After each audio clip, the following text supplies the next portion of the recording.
Nouveau départ dans les secteurs de la RDC. Des nominations, il y en a eu.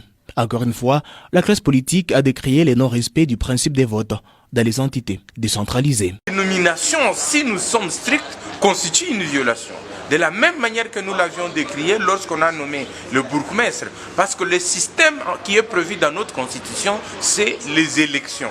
Mais dommage, les élections locales ne sont pas encore organisées pour arriver à élire le chef secteur en indirect. En absence des échevins, l'arrêté ministériel du VPM de l'Intérieur est bien décidé de manière unilatérale. Ce sont les élections qui allaient donner le cadre. On veut qu'à chaque niveau, qu'il y ait ceux qui sont au niveau de l'exécutif et ceux qui sont au niveau de l'organe délibérant, au niveau local, municipal et au niveau urbain. Le chef secteur est à Califourchon, de deux pouvoirs. Il est d'un côté politique et coutumier à la fois. Les chefs secteurs ont deux groupements, et les groupements, ce sont des coutumiers.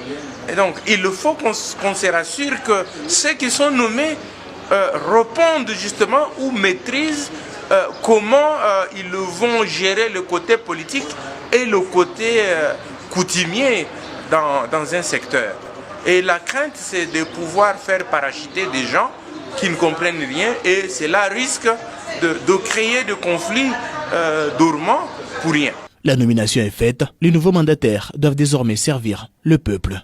Ceux qui sont nommés doivent travailler de manière à privilégier la paix, la cohabitation pacifique et pouvoir impulser le développement dans leurs entités, surtout pour les secteurs qui sont nantis en termes de redevances minières. Parmi les nommés dans la province du Lualaba, Nicodème Mutunda est affecté au secteur de Mutanda.